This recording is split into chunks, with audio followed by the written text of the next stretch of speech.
Du 4 au 6 juin 2020, Bordeaux recevra le sommet Afrique-France.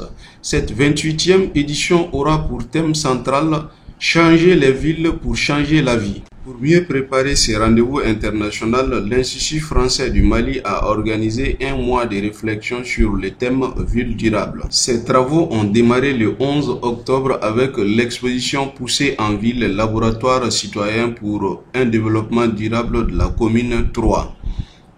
Un projet citoyen initié par les jeunes du quartier Badialan et élaboré grâce au concours de l'ESIO et d'autres partenaires.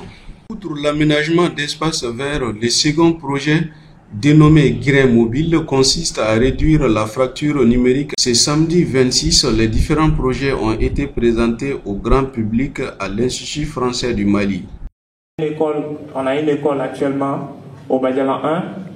On est parti, on l'a approché, on lui a expliqué.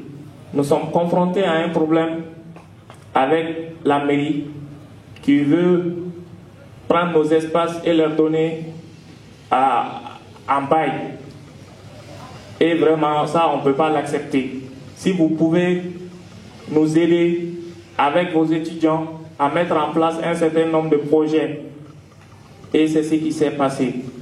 Par rapport au projet futur, nous avons un projet d'espace vert qui va se réaliser derrière la station Total au Badialan 1. Cet espace vert va permettre d'abord à l'amélioration du cadre de vie de la population.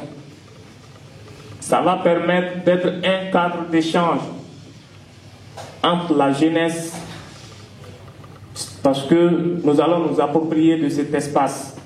Nous allons faire de cet espace un espace vivant. Aussi, ça c'est la face de l'espace, mais derrière il y aura un terrain de sport.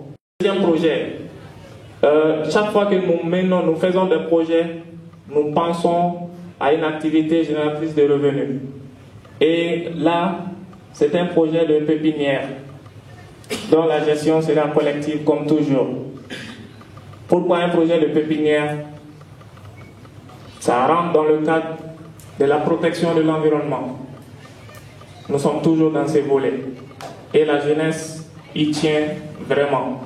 Nous allons prendre des gens dans la population, nous allons les former, ils vont cultiver des arbres, vont les vendre. Et bien sûr, une part sera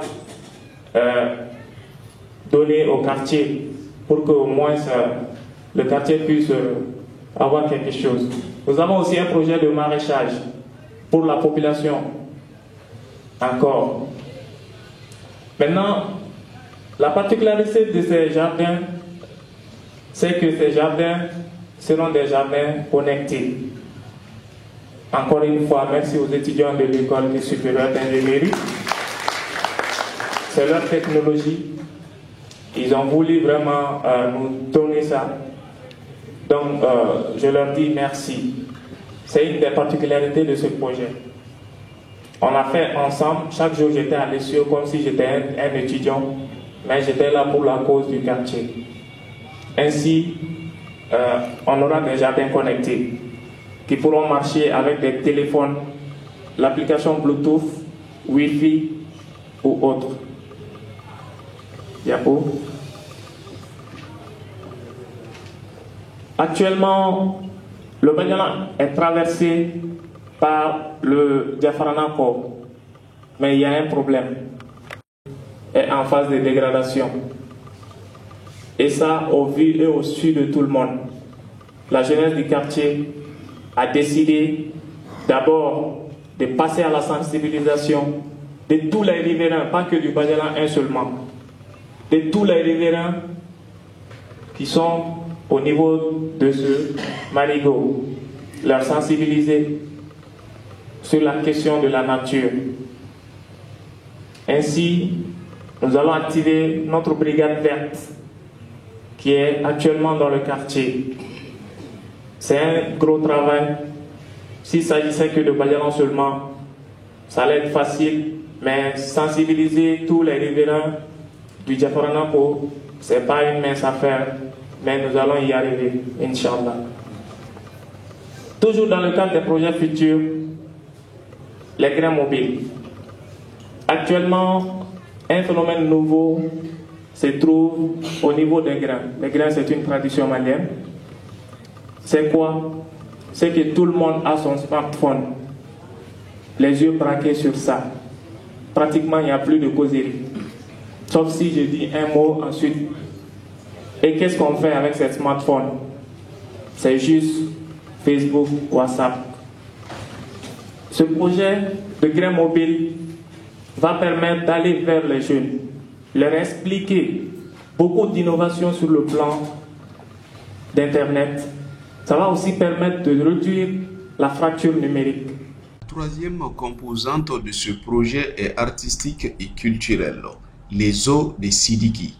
Cet artiste transforme les objets métalliques usagés en œuvres d'art et de cette manière, il contribue à la protection de l'environnement. L'initiative est soutenue par les notabilités et l'autorité communale.